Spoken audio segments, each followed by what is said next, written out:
Welcome, fight fans, to the first big fight preview that we have done on video. So you're actually getting to see us on video. We're trial and error this one. We're gonna have a good laugh with this, and you get to see what we actually look like. I mean, for those that have probably followed me through ESBR, probably see me on pictures or whatever, but you get to see my lovely looking oil painting face on this particular video.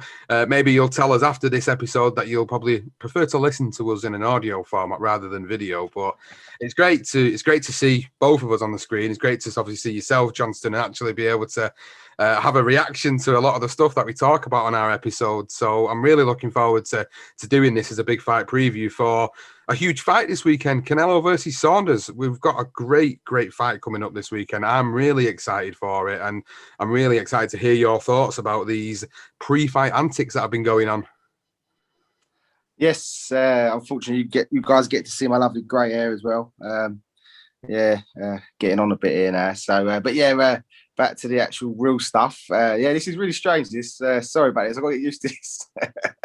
Canelo, Billy Joe Saunders. Wow, definitely a big fight, worthy of a video. You enjoy it, and I've been looking forward to this for a long time. It's a fight we've spoken about for the last 2 years, Sean. We've wanted this fight. It's not developed. It's not materialised. Whether that was down to Billy Joe and being a bit of a wally at times, or even maybe Canelo, maybe not necessarily Canelo, but maybe the team he was with at the time, Golden Boy. I think they avoided Billy, especially after his Lemieux fight, which we will talk about, no doubt, once we break this fight down. But big fight. We got our 6th world champion last week, and can we get our 7th? That's the question. It's going to be interesting, isn't it, really? Because this is a huge fight for Billy Joe Saunders. Obviously, the one thing that's at stake here is all the titles, including WBC, WBA, and obviously Billy Joe's WBO title on the line for kind of all the marbles in this one. Obviously, the IBF not on the line because Caleb Plant's got that, but it is going to be very interesting to see how this one goes down. But I think the first place to start with this is obviously the fact that it is actually happening after being proposed and being set in stone and then being cancelled. And Billy Joe seems to be a master of pulling out of fights for one reason or another. Legit injuries, of course, but then sometimes other things creep on the horizon. So it's going to be good to actually see these two finally get it on in the ring. And obviously for Canelo, we've both raved about him for the past couple of years. I mean, we selected him as like the fighter of the last 10 years, over like Floyd Mayweather and other fighters out there because of the resume that he's got. So it's going to be good to go through a few of these fights that he's been involved in and sort of make comparisons as to the fights Billy Joe's been in. And it's going to be good to have that conversation regarding that. But I think first and foremost, the place to start with this fight is, of course, the fight week. How crazy has this fight week been? Like, first of all, was the fight on? Was it going to be off? Was John Ryder going to be travelling over to step in to fight Canelo? And this was all over the size of the ring that they weren't happy with. Billy Joe's dad, Tom Saunders, did an interview. He said he weren't happy with it. Billy Joe said he weren't happy with the size of the ring. Eddie Hearn's come out today via Boxing Social, and he said on an interview that initially he wasn't happy with an 18-foot ring, even though he's fought in an 18-foot ring before.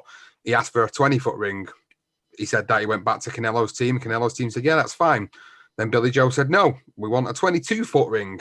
And they've obviously finally agreed to that. But people are already speculating whether this is an excuse for Billy Joe Saunders, whether this is either mind games or is he just making up excuses for the fact that a lot of people think he's going to lose this fight.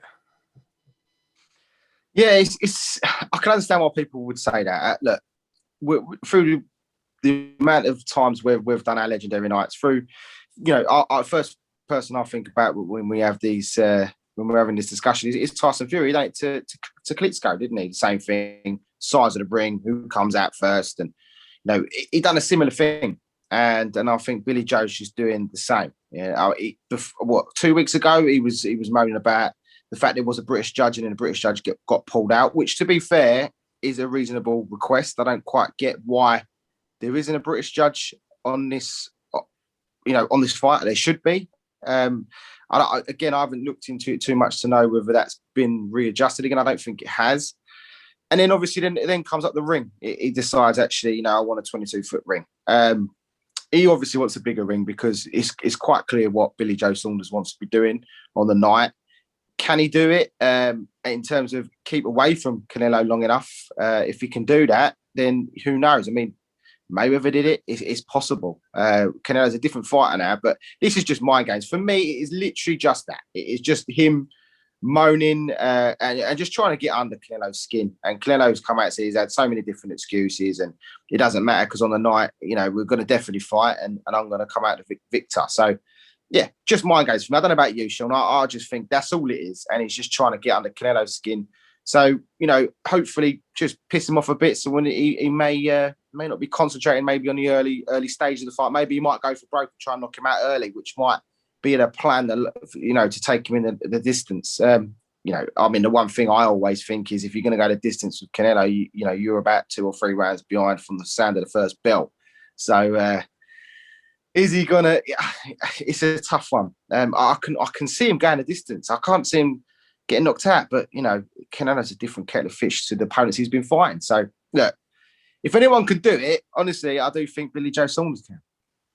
It's going to be interesting to see what does happen, and obviously we'll go into a bit more of a breakdown as the episode goes through its course. But the other thing that I wanted to discuss with you, the other thing that got brought to my attention this morning is that I woke up and I checked my phone, and the first thing I see is a video of Billy Joe Saunders on multiple different boxing media channels. And I thought, what's this now? What's happened? What's Billy Joe done? Yeah, exactly. What's he done? And I watched the video, and obviously he's speaking to a Mexican reporter. I think it was an ESPN Mexican reporter, and he's asking him about the fight. First time this guy had interviewed Billy. I don't know whether he'd done his research on what Billy is like as a character. Clearly not. And obviously, during the course of his answers, Billy Joe says, "Your breath smells like shit." He doesn't only just say it once; he says it twice. Now, obviously, that caused a lot of controversy and social media today because people are saying that's disgraceful. You shouldn't be disrespecting a journalist that way. And other people are laughing about it and thinking it's hilarious and thinking it's just a typical standard Billy Joe Saunders. People are saying he's the worst human being ever. There's so many people that are divided in this particular moment, again, in the build up to it. And there was something you mentioned to me earlier, Johnston, about a certain other sportsman that's done something similar. And I'm going to let you share that story again with our listeners in a minute. But first and foremost, I wanted to know from yourself, do you think that's just, again, Billy Joe being Billy Joe? Is it acceptable to do that to a journalist? Or, how do you see that from Billy Joe Saunders?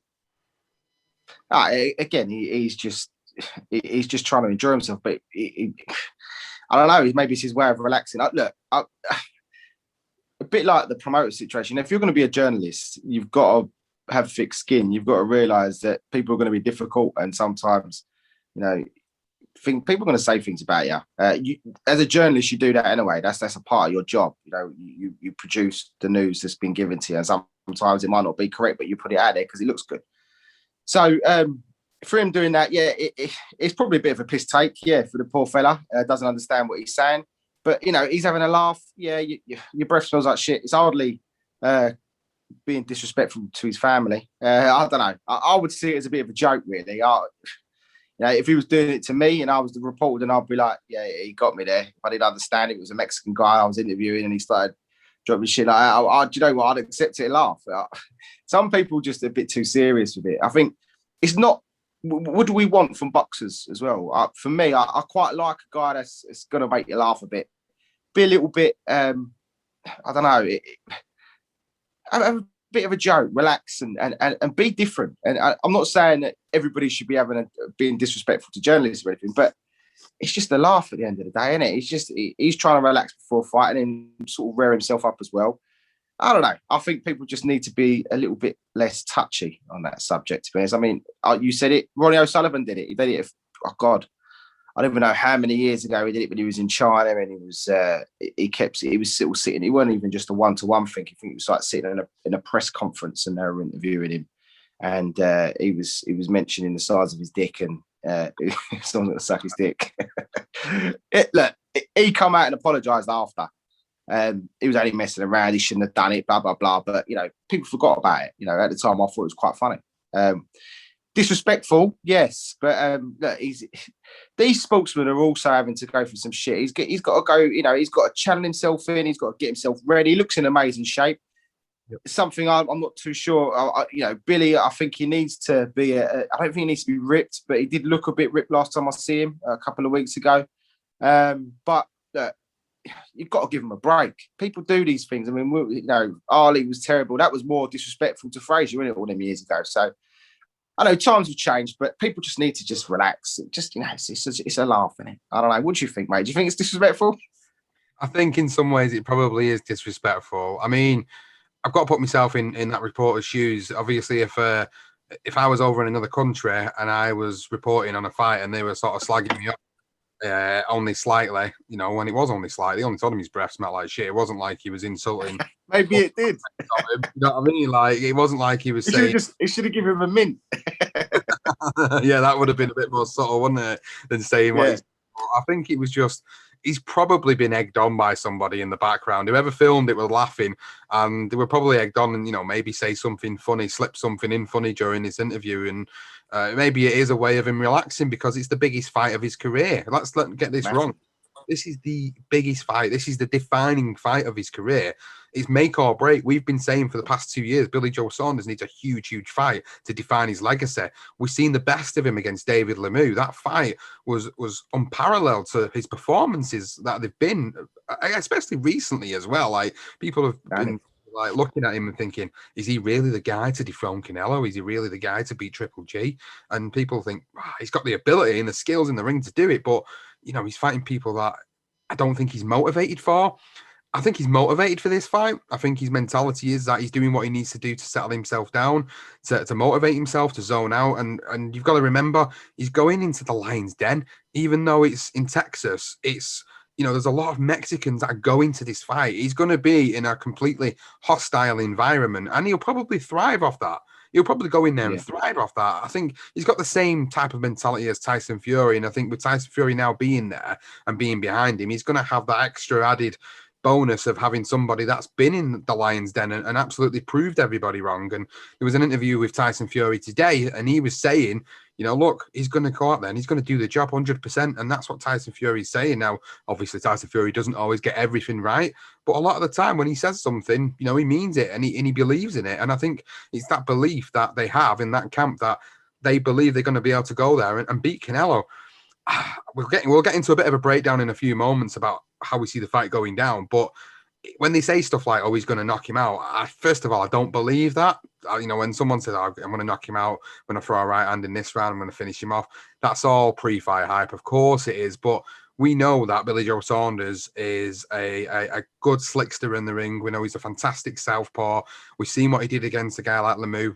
Canelo, levels above Lemieux. Of course he is, absolutely. His footwork, the ability to cut down the ring is unparalleled to other fighters out there at the moment. But the one thing I will say about Canelo is that he has trouble with southpaws. And the two biggest southpaws he's had in his career is Floyd Mayweather, and he also fought Arislandi Lara. And they were two fights. One of them he lost. The Arislandi Lara one, very debatable. A lot of people think he lost that fight. So you think about that, you think about, does he really still have trouble with these types of fighters? And then you look at the way Billy Joe was able to completely embarrass David Lemieux in the fight. Can he do that to Canelo? That's the big question. Can he do that? Or is Canelo going to be able to cut that ring off? What do you think, like, for Billy Joe's aspect, what do you think he's got to do to beat Canelo? Bearing in mind, as you rightly pointed out, he's probably going to be about 2 or 3 rounds down before that bell even rings. Exactly. So I think this is just, he almost knows it, and it's almost acceptable for us to even say that, which isn't. It is. We're not going to bullshit about this. Canelo goes into fights ahead. It's not right. They should be going on an even key, and that should be it. Should be 0-0, like, and we start and from round one. It's just not like that. There's going to be one judge where, even if Canelo's losing a few rounds, if they're close, they go to Canelo. That's just how it is. We see that with Kovalev. For me, I don't think Canelo really did anything in that fight against Kovalev apart from knock him out. If Kovalev had stayed on his feet, I felt that Kovalev would have won that fight. Unfortunately for him, he didn't. So the interesting thing was the scorecards. I think 2 of them were in Canelo's favour. So that makes me think again. That's just crazy. I mean, the other element is you mentioned in going into Lions Den. Was it 90,000 or was it 80,000, something like that, in the A&T stadium, and they're going to be there. Apparently, initially, when they negotiated this fight as well, this is from Billy Joe, was that apparently they never had a crowd. So when they sat down to draw up the contract, there was no crowd mentioned, so there was no gate receipts mentioned. And then once the fight had been made, they then decided, actually, there's going to be 90,000 people there, and they're all going to be cheering on Canelo. So that's an added element as well for Billy. It's pissed him off, and I think he's just trying to level the playing field a bit by saying stupid things to rear up the Mexicans. He's got Tyson Fury on his side, a master of it, a master manipulator. He absolutely ruined Vladimir Klitschko before that fight. He was mentally unstable, wasn't right, and he had all mentally done him. I don't think Canelo's that easy to be done, though. I think Mayweather did a little bit when their fight, but Canelo was young. He was able to learn from that. So I just think Billy's a bit pissed off with how the negotiations have gone, but it's the biggest fight of his career. And I can see Billy going a distance. How does he do it? How does he stay away from Canelo? Oh, I really don't know. It'd be an amazing performance if he did. Is he good enough? Like you mentioned, the Southpaw stance is obviously, he's going to be looking at that. You look at the Lara fight. For me, I felt Lara won that fight. I don't know how Canelo got it. I can see something the same sort of way this going. I know people believe Canelo can knock him out. He could. He's knocked out Kovalev, for goodness sake. It's possible. But then Kovalev didn't look great at that moment of his career. We've not seen a dip in Billy Joe. He's just been inactive. I think that's another thing that's going to... I really am to and fro. I think, if I'm going to go on my head, I'm going to say Canelo wins this clear as day, UD.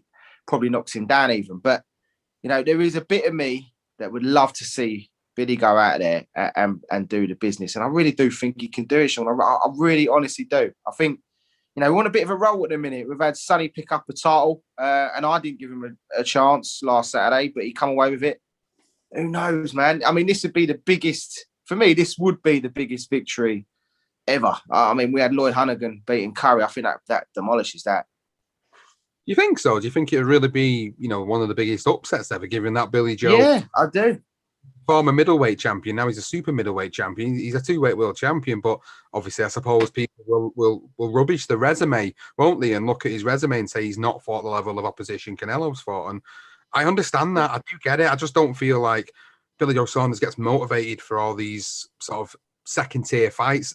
And it's only when he gets these big fights where he feels like he's in danger, where he feels like there's a lot of pressure riding on him, that he seems to perform at his best. Like the fear factor seems to come into play. And we always talk about this one fight with Lemieux, this one performance where he just shown the world that, this is the guy that could dethrone the Canelos and the Triple Gs of the world. That's the level of performance he needs against Canelo. He has to perform to that level, if not greater, to be able to beat this guy. Because Canelo, as we know, he will go to cut the ring off, which is, I can imagine why they want the big ring. They want the big ring, as you said, Johnston, because he wants to keep away from him. He wants to use the jab. He wants to set up some shots to try and pick the points.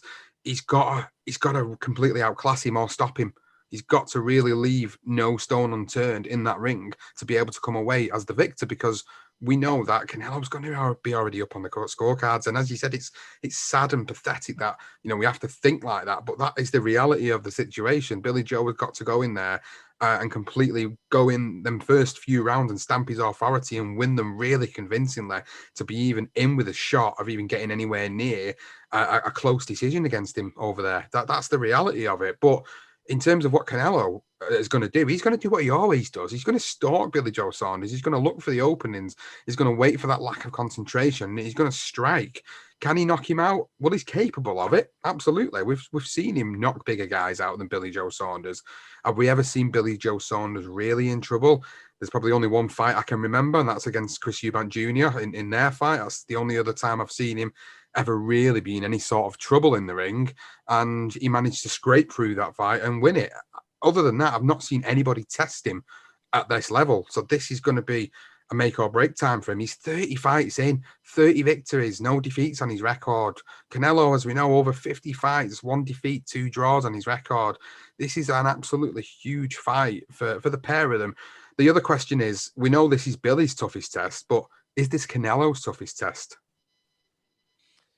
No, that's a good question. Obviously, Mayweather's the first name that springs to mind because Mayweather just had the style that was able to counteract what Canelo could bring. But Canelo was a young boy. You know, he's developed now. He's matured into a grown man. Oh, can you hear me?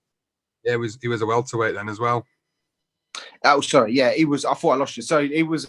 Yes, he was exactly. And that was another thing. I mean, there was a weight issue. I do remember that in the build up to that fight. But I mean, the Lara one's obviously that's the one I always look to really because for me, I think Lara was. I felt Lara won that fight quite comfortably. To be honest, I didn't want to cut the rounds up. Again, this is early Canelo. You know, we're talking about Canelo now. The Canelo that had a fight with Golovkin. If Golovkin's going to hit you flush and you ain't going to go down, there is absolutely no chance in hell Billy Joe Saunders is going to knock Canelo out. It's just not happening. I mean, if that happens, that will be amazing. I'll be absolutely shocked if Canelo gets knocked out. I don't think it's going to happen. I think that won't happen if he continues. That'll only happen when he carries on in his career and, you know, you're getting a bit old and a bit shot wall. Eventually, you get put on your ass and you just can't recover from it. But that ain't going to happen. Billy Joe has to win every single round. I just can't see that happening. I can't see. I mean, we could watch this fight on Saturday night, early Sunday morning, and we can go, do you know what? Billy Joe won that fight by about 5-6 rounds.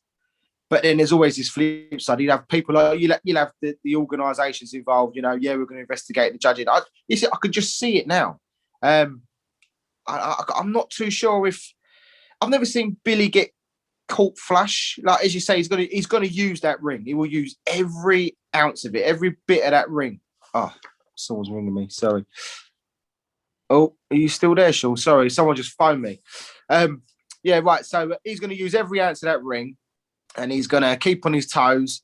Can he do it for 12 rounds? I really don't know. Canelo is we've seen how good he is. He can cut a ring down well. I mean, the thing with Callum Smith was a standing object for him for pretty much that whole fight. He never moved about. He's stuck on the ropes. You can't get stuck on the ropes against Canelo. If Billy switches off and stays on the ropes for longer than 30 seconds, then Canelo could knock him out. I don't think Billy's going to do it. I think he's going to be. He will. Sorry, my phone keeps flashing.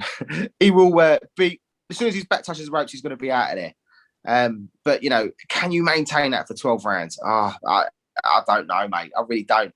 I think he can. I think he will. But I just think it's going to be, I think it's going to be a clear shot, open shut case that Canelo wins this on points. Well, there's your prediction. My prediction's the same. I can't even contemplate Billy Joe Saunders winning this. From a British perspective, would I like to see him do it? Yeah. But I just can't see it happening, to be honest with you. I just think Canelo's too good. There's the reason why we voted him Fighter of the Decade for the last 10 years, and that's because of the fact that every time he's stepped up a gear against a certain opponent, barring obviously the Mayweather fight, of course, you know, he's been able to find a way to win. And that's been the biggest thing about him. He's found a way to win against some absolutely fantastic fighters.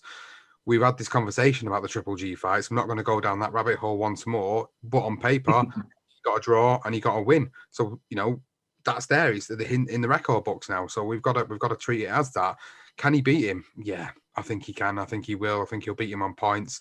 I think Billy Joe's probably going to put a pretty good performance on.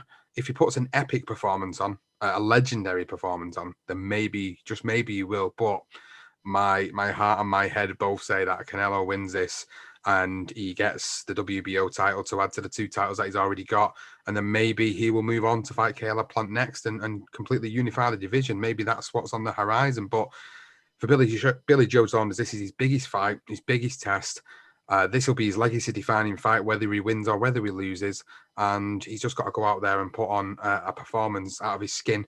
And if he doesn't and he freezes on the big stage, I just don't think he'll ever come back and he'll ever be the talent that we think he is, or he'll ever get to that level again. This is, for me, this is his one shot. This is his one shot at glory as a boxer. And if he does this, and you know what, it sounds mad saying that because he's a 2-weight world champion, but then people are going to say, well, you know, who's he beat really when you think about it for them titles? It's like he's not beat Canelo's of the world, has he? And this is his one legacy defining fight. And if he beats Canelo, he could retire after beating Canelo. That'd be it.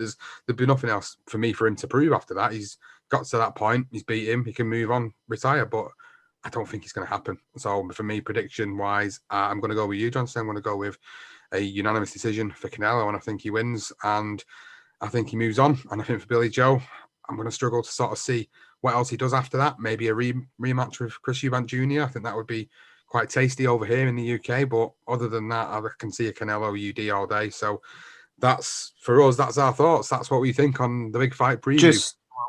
Just one more thing. If Billy Joe does put on one of those epic performances, and literally wins every single round, maybe even loses just a couple, you got it like a 10-2 shut out Billy Joe. You know what'll happen? It'd be a draw. We just know it, and then they'll have to do it again. I could see a draw. I could potentially. I think Billy's got the ability to do it. He could win 10 rounds. It's a massive arse though. It's just, a draw possibly, but look, it'd be a points decision for Canelo. He may even catch him late. I don't think he will because Billy Joe just don't get caught. Like Mayweather and Lara, they don't get caught flush. Lara maybe a little bit as he's gone on, but yeah, those guys are their head movement and their footwork is just. I think that will be the reason why it goes a distance. But I suppose we better move on, Sean. You better move on. We've got the fights from last week to cover as well in this episode. The big fight preview for last week, and this is a perfect opportunity for us to really reflect on that particular card. And obviously, it was a pay-per-view box office event, unless you was a DAZN customer, of course. And I hope you took the advice that we gave you a few months ago, and we said about getting it for $1.99 a month. Because to be honest with you, I've really enjoyed paying the $1.99 a month and getting some of these fights, including obviously Canelo and Saunders this weekend is part of that. And I mean, there's some news that we haven't really touched on, I suppose, that we maybe should just jump into now before we do get to the Chisora and Parker fight. Is obviously, the fact that we're paying £2 for DAZN is probably going to completely change in the next few months, because now they've got the customers in, and now Eddie Hearn is leaving Sky Sports and signing this deal with DAZN. That means he's going to be taking all that business over to DAZN with him. So Sky Sports are going to end up without a promoter, and DAZN are going to have all the fights, which means DAZN will go up to about £10 to £12 a month instead of the £2 that we're paying at the moment. But I suppose before we go into Chisora and Parker and how that went, what do you think about Eddie Hearn after all these years now moving from Sky Sports and putting all his eggs in that basket with DAZN? We said it, didn't we, recently? It was always in the pipeline. I think Eddie. It was inevitable what was going to happen as soon as DAZN come along. As soon as he started branching out, I think it was like 2019. I think it might have been when he started. The cards on Sky weren't very good, and there was a few sort of moans and groans about it. And we were sort of on that boat. We felt the same. And he had the Matchroom Italy, Matchroom America, Matchroom. He was just branching out everywhere. In Spain. And then DAZN comes along, and then all of a sudden, it's just big money. He's jumped on this. We've always said that, eventually we're going to move away from these packages, these Sky packages, these BT packages, etc., and what the cable packages we probably have in America. That it's got to all come through an app, and you can pick your fights you want. Yeah, and you can. So DAZN, you'd have a crop of fighters. You could just pay into that, and you're going to watch those fighters, all them big fights. Quite easily on your smart devices. It makes sense. The Sky stuff is dated now. I suppose the interesting thought for me when I heard that is, what does Sky do? Are they going to just completely write off boxing? Are they not going to bother with boxing again? They did that for a little while. They just had the big sort of every now and then they'd buy a certain fight or they put their money behind a certain fight. I mean, MTK, that's what I thought as a first thought that come to my head. Do you think they could snap up MTK as because they've had some decent cards, and they could get some more decent fighters. That's a network that could develop under Sky. Well, it's not going to be Uncle Frank, is it? Because Uncle Frank's a BT. So definitely not. Yeah. It's going to be the only other promoter in the UK for me at the moment, as a whole, is probably going to be MTK Global, and Lee and all the members of staff at MTK are probably going to brand all their little mini versions of MTK out in the UK, and they're going to probably merge it and maybe Sky Sports will pick them up. But it'll be interesting because it'll be great for the fighters. The fighters will get all that mainstream exposure. At the moment, they're getting it from obviously IFL's YouTube channel, which is obviously, we know it's got thousands and thousands of subscribers and millions of views, etc. But to be able to get on then the mainstream is different level, really. And MTK probably would be the ideal brand, the ideal promotion to go on there. There's been a few smaller hall promotions that I've noticed recently that I've signed up to different smaller versions of apps and channels and things. And I think everything seems to be going in this fashion, and it seems to be the way people like to consume their boxing now. So I think, MTK Global will probably be a really good shout. So it will be interesting to see how it pans out. It will be interesting to see how things move over the next 12 months. And I am looking forward to seeing what opportunities it brings for the other fighters. But let's not beat around the bush now and get to the Chisora and Parker fight and that particular card. So first question, Johnston, who won it? Even though Parker got it on points, did you think he deserved it? Did you think he won? Chisora seemed to think. Right, so I know Dillian White does, I know, didn't he? He jumped on there, he got robbed. Right, so just obviously he's knocked him down in the first round, so straight up 10-8. I think it took Parker a bit of time, didn't it? It took him time to adjust, but I've got to give him credit because he did adjust and he did manage to get back into the fights. It was around the middle round. I can't specifically remember, but there was a certain round where I felt there was a bit of a shift, and I think Parker began to just edge his way in, and then I thought it was a 2-half fight. You had, for me, Chisora had the first half, Parker had the second. Does the knockdown therefore mean that because he gets the knockdown, he gets the win? I can see that. When I watched the fight, I didn't score it. I've not watched it since. When I watched it, I thought Parker just edged it. Even a draw, to be honest with you, I'd probably say a draw because when Parker got it, I was like, maybe Derek could have got that. And I think if Derek could have got it, I probably would have thought, maybe Joseph could have got it. So seriously, it was that close. It was really close. So there's not really, I don't think it's a robbery. I don't know. Derek was close though. He probably deserved it being over here. We're talking about Canelo being a couple of rounds up. Why can't we have it over here? We have been. Sometimes we've had some dodgy cards. Maybe because of the dodgy cards, that's probably why Parker got it. If you're can't keep giving our British fighters these results, and eventually have no one coming at it. I think maybe that might have been what it was. But yeah, no, I think Parker by a round or two, to be honest. Well, watching the fight back, looking at it, because I didn't watch it live at the time, I watched it later on the day after. And same. After watching the fight in its entirety, I honestly feel it could have been one of them where either way, if it would have been scored to Chisora would have got the nod, I wouldn't have been overly concerned about it. And the same with Parker getting the nod like he did. I wasn't overly concerned. Two judges had it to Parker, one had it to Chisora. There was one judge that had it 116, 111, and that's what kind of, I think, upset a minority of people. Yeah, a few people were like, well, that's quite wide, that, considering how competitive the fight was.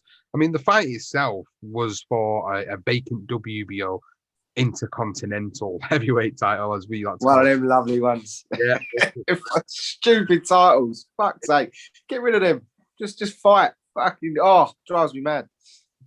Well, the thing with them is that it puts them back into the position to potentially fight for the WBO title, which obviously is currently Joshua potentially being vacated, and with Usyk and Joyce being the vying for that particular fight amongst one another, it maybe give Parker and Chisora the opportunity to fight again, and then maybe face the winner of Joyce and Usyk if that does happen for the WBO title, if Joshua has to relinquish it as it's been mentioned before in the past. So there's a few sort of ifs and buts about that, but for me it wasn't.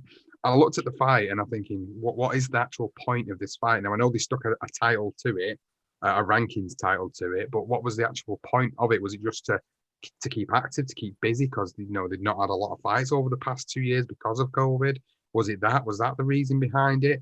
I just didn't see the logic behind it. I mean, obviously Chisora coming off the back of a loss to Usyk, valiant performance, but he got outboxed in that fight, and obviously Chisora's on a decent winning streak. So really, Parker's on a decent winning streak, should I say? And why should Parker take that fight? Unfair play to him for taking that fight and getting in there and having a really close competitive fight with Chisora.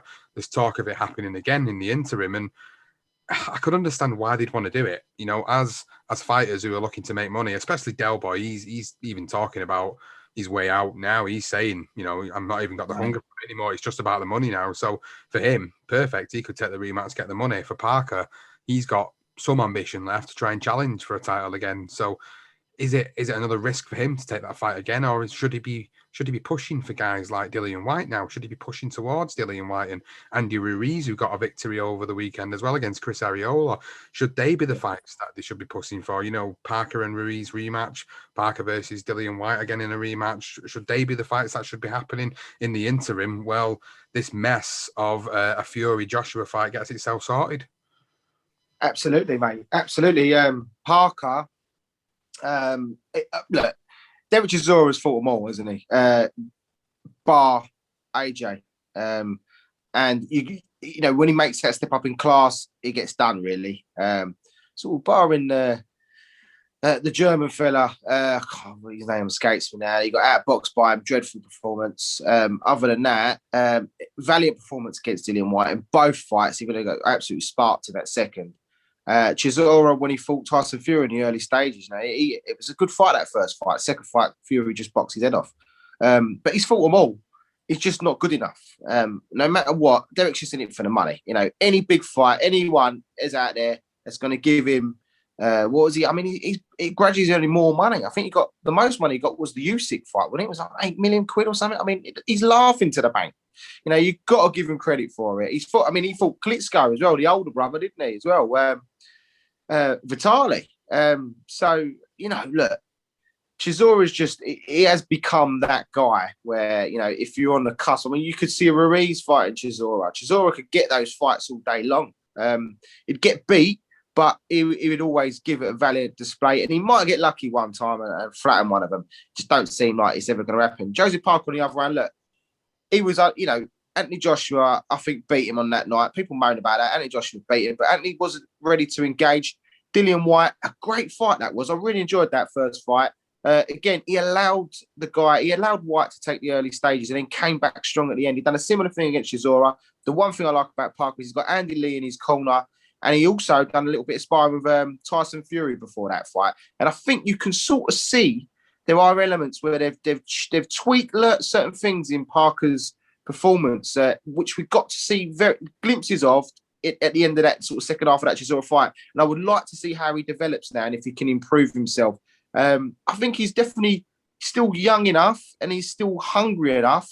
I'd think, like you said, Andy Ruiz, what a great shout. That's a good shout. I think that'd be a good one. Obviously, he won the next night against it was the other guy. I can't remember his name. But yeah, end of the day, I thought he was going to knock him out. He didn't. So that'd be a great fight. Michael Hunter's another one. We love Michael Hunter. You know, that guy needs a good fight. Why not stick him in there? He had a great performance. Even Povetkin Chisora. You know, there's so many names out there. Unfortunately, just going to have to fight each other. And Parker's just on that sort of near Dillian. Probably Dillian's above him, but, you know, just underneath that. So, yeah, title shot for him. He'd need to beat a Dillian, really. Because Dillian's doing it. He's doing the business and he still ain't getting a shot, is he? Bless him. That's it. You're right in saying that. He isn't getting a shot. And you've got to get in the queue and you've got to fight your way to the top of the queue, which is what Dillian White's had to do. And he's obviously lost along the way. And we spoke about that and we spoke about his redemption. So, yeah, for Parker, you know, if he wants to move his career forward, he's going to have to maybe take a rematch with both of these fighters, Ruiz and Dillian White, to be able to get anywhere near where he needs to go. It'll be interesting to see how it does play out because of how things are at the top at the moment. Until we get an official announcement for Fury AJ, we're not going to the rest of the board's going to play out. So it is going to be interesting to see how this does play out now for Joseph Parker. Whether they decide to take a rematch instead of waiting around will be interesting, that. But move on then, Johnston, to the other fight on the card that I really wanted to discuss. Another great, close, competitive fight. Katie Taylor, Sasha Jonas. We knew it was going to be competitive. We knew it was going to be everything it lived up to be. And it was a really, really highly competitive bout. And I think, you know, we've spoke about Tasha Jonas before. And when she got sparked by Vivian Olbanov, maybe we was a bit critical of Tasha Jonas and the performances previously. But what she's shown to me in two fights against Terry Harper and now Katie Taylor is that even at her age now, she's still right there and she's still capable of beating both of them women. And she was very, very close to doing that against Katie Taylor. And the scorecards reflected that. If you look at the scorecards, we've got what? 95, 95. We've got 96, 95, 96, 94, and 96, 95 on the scorecard. So it's so close, literally a round or two in the whole fight. And for me, I think Katie Taylor did deserve to win. I'm not going to say Tasha Jonas should have won that fight. I think it was very, very competitive, very close. I think Taylor's work rate won of that fight. And I think even though Jonas seemed to be landing cleaner, I think the work rate was what won it for Taylor. Yeah, same here. Razor thin decision in the end. Definitely felt like Katie won that fight. But yeah, credit to Natasha again. Maybe she's at the age now. Sometimes, these fighters, they peak a little bit later in their careers. And I think Tasha's probably one of those. She had a great amateur career and some sort of, sometimes it's difficult, isn't it? The Olympians, and they come over. It's difficult for them to find their feet.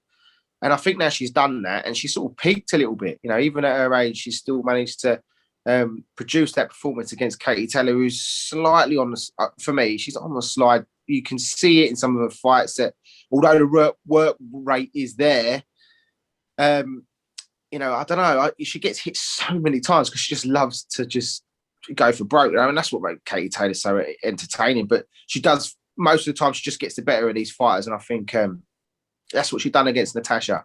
But all credit to Natasha. And people are calling for this rematch. I'd like to see it. I think Natasha deserves 2 rematches now. And I think Katie Taylor's a possibility. And Harper as well. But yeah, I'm just trying to think now who else. She got pushed to the limit. I'm trying to think who else there is out there. Off the top of my head, I can't. I thought I wrote it down, I didn't. But yeah, razor thin decision.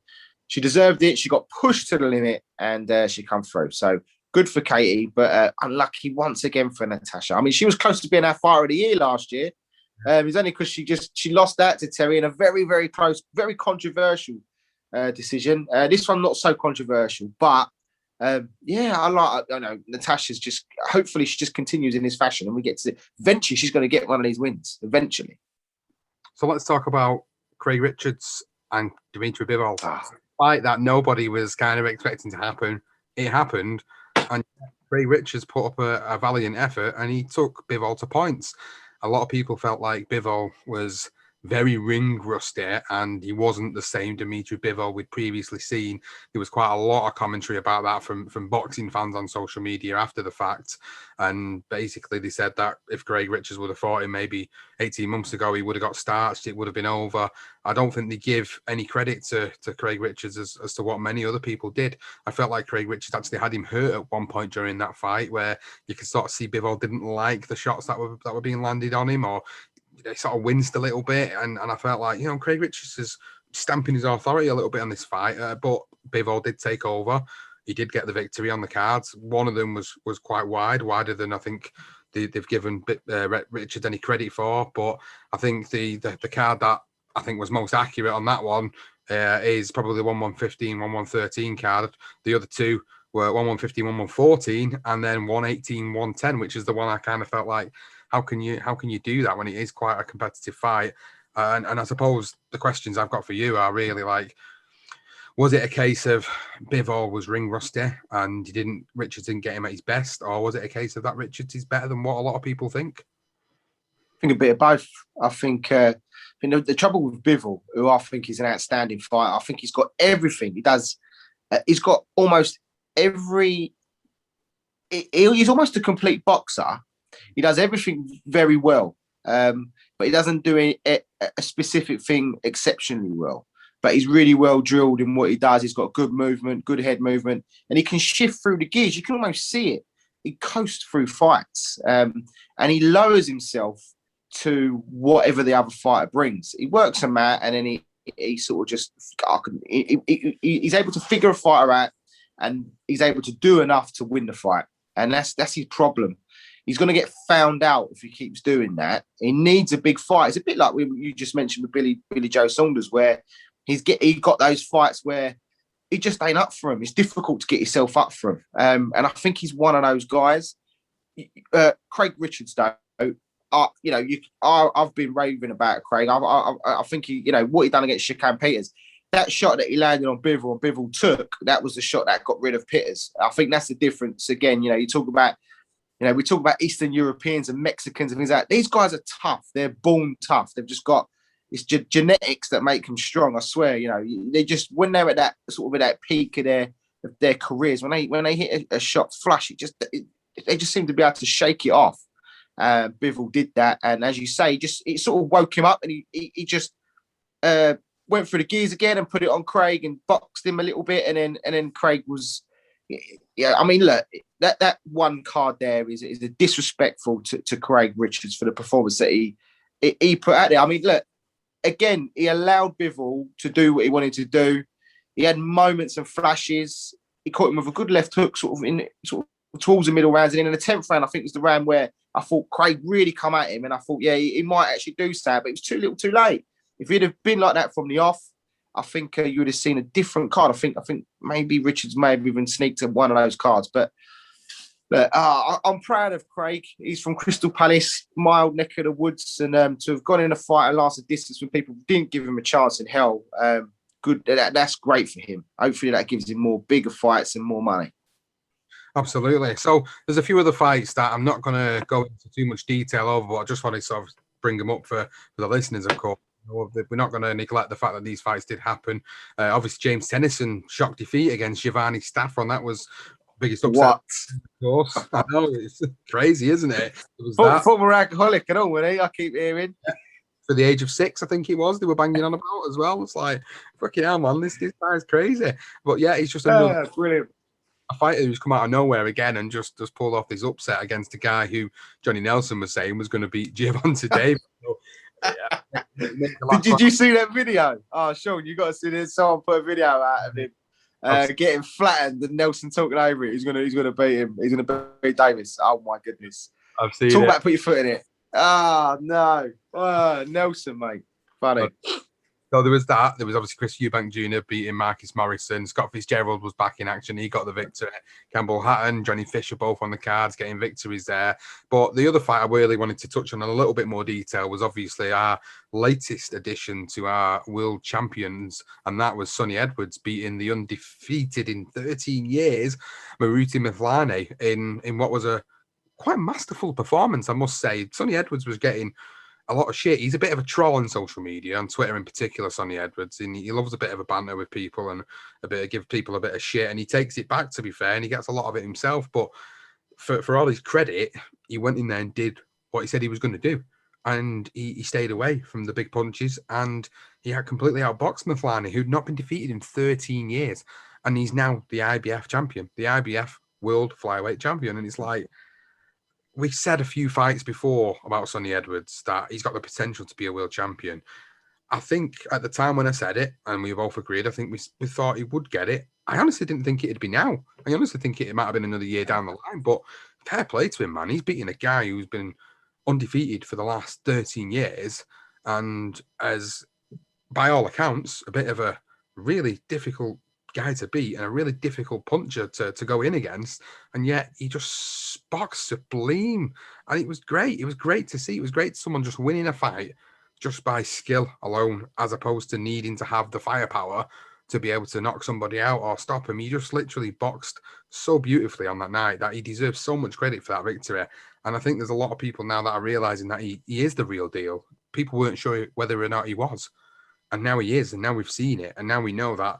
I think if he can box like that, he's probably going to pick up a few titles throughout his career, and I think he'll beat most of the fighters. The biggest fight for him now after this has got to be Martinez. That's the one I'd love to see him absolutely go in against. Again, obviously the guy who fought his brother, of course, and we know how that fight went down. This is going to be the fight that I think we need to see for Sonny Edwards. But just go back to that performance then and just sort of give me your initial thoughts on it, and obviously the listeners as well, and let me know what you think about our latest world champion. Absolutely superb from Sonny. Yeah, I hear he's a bit of a troll on social media, and I've not really, I don't keep up with it too much. But at the end of the day, the kid put in a sublime performance. He really did put in a masterful performance, and I was a bit on that page and always. I thought maybe it's a little bit too soon. I thought is it Mifenley? Is that how you pronounce his name? I'm terrible with names, especially Mifenley. I always call him Mifenley. Either way, look, tough South African. And you know what? I think he's a 2-weight, 3-weight world champion even. I think he held a few titles. But at the end of the day, this guy was, from what I'd seen, all right, he's getting on a bit. I think he was about 38. There was no real reason for anyone to really go with Edwards. It was a shock. I know people felt that he could potentially go on and get the points, but then it was always a worry if he gets caught like his brother, then it's all over. But we did say when Charlie did get beat by Martinez, we felt that Sonny was the better fighter. And I know we 100% said that. We said it's all about his brother. His brother's a better fighter. His brother's going to be a world champion, like Charlie, but he's going to be a better fighter. And I think he proved that. I think he did. I thought it was an excellent performance from him. But yeah, Ramirez is the absolute name I'm looking at here now. And I can't. The only other one is Nakatani, who's the Japanese guy that holds the WBO. That's a possibility. You could go down the WBO route, pick up another title, and then get the Martinez fight. But, you know, our 6th world champion, we're on a bit of a roll. That's why I sort of think that maybe Billy can do it. Who knows, mate? I mean, that's Lawrence Stokoli and now Edwards. This is fantastic for British boxing. Who knows? I think this is going to be a good year for us. You know, it's great. Hopefully we get that undisputed heavyweight title as well on the line. And British boxing's back with a bang, mate. And credit to the Edwards, to Sonny Edwards. Fantastic. Really, I'm really pleased for it. It was great. Loved seeing it. And as you rightly pointed out, there's a lot of big fights happening. Taylor versus Ramirez on June the 6th. It's being streamed by Fight TV. That's for all the marbles. Another great opportunity for us to have a good sit down and talk about that particular fight coming in a few weeks' time. But I'm telling you now, like this is a great fight this weekend. And this year has been pretty good for the sort of level of fights that we've had, and obviously it's making up for the shite of what was 2020 and the whole coronavirus pandemic has just sort of flattened so many big fights. But now we're starting to see them all come through now, and this is one that we wanted to see last year, was supposed to happen and didn't. And Canelo versus Saunders, biggest fight of the year so far. How will Saunders perform? Will he freeze on the big stage? Will he become the champion? We both said no. I think we both agree that that's a fact, and I think Canelo does take it. But it's a pleasure to sit down and do a big fight preview. We've not done one for ages. I've not done one for a long time. Like we said on the last episode, we did the 8-week recap that we did of how much time obviously we put into doing the other podcasts. And you know, we've got some great exciting things going on in the background with relation to the dark side of boxing, the potential of that going to a visual version of the podcast. And we're in talks with a couple of American networks at the moment to turn that into something. And I know we're quite excited about it. And I know I've mentioned it only briefly on social media, only dropped a few little hints that something is going on. And you know, if we do get this over the line, then you know this could be the way forward for us. This sort of setup, the one that we've got now with this episode that we've done, where it's like the first time we've done it as a visual podcast where people can actually see us. So I'd like to know what people's thoughts are on it, whether we've done a good job or whether you think we should stick to just the audio and keep our faces for radio. Just let us know on that one, because I'll be interested to see what people do say about it. You know, it's something that a lot of people are doing, and we want to get with the times a little bit, and we want to kind of bring something a little bit different. And this is our big fight preview for Canelo Saunders. Obviously, we hope you've enjoyed the episode. Please let us know if you have. If you haven't, just let us know as well. Why not? Just tell us if you've not enjoyed it. If there's anything you want to I don't want to see your ugly mugs. I just want to be, in the audio. I don't want to see you as well. For God's sake. I don't blame you. If that is the case, I honestly don't blame you. I don't know though. You don't look too bad, Sean. I am 38. I know I probably look a little bit older in this light. I need to change it. If we're going to do this from now on, I need to change the light in this room, mate. But you get to see the lovely shot of Muhammad Ali, Florian Liston. Great. I love that picture, mate. Absolutely love it. Look, tell us, let us know. Tell us, do you know what? We don't want to see your ugly mugs. Just do it audio. You'll never see us again.